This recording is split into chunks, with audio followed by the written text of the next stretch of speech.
নমস্কার, আপনাদের প্রত্যেককে ইংলিশ টিউশনে সুস্বাগতম। গাহি সাম্যের গান, যেখানে মানুষে মানুষে কোনো ভেদাভেদ নাই। বিদ্রোহী কবি কাজী নজরুল ইসলামের এই বিখ্যাত সাম্যবাদী কবিতাটা সমগ্র মানুষ তথা মানব জাতির মেনে চলা একান্ত কর্তব্য। আজকের আমি যে ইংরাজি শব্দটা নিয়ে আলোচনা করব সেটা হলো a person who hates mankind is called.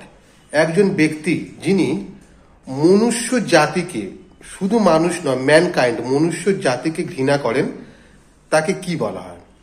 তাকে বলা হয় মিসানথ্রোপিস্ট। মিসানথ্রোপিস্ট এই ইংরাজি শব্দটার বাংলা অর্থ হলো মনুষ্য বিদ্বেষী, অর্থাৎ একজন মানুষ যার মানুষের প্রতি বিদ্বেষ রয়েছে বা মানুষের প্রতি একটা আলাদা আচরণ রয়েছে, যেটা স্বাভাবিকের থেকে অস্বাভাবিক। ধন্যবাদ।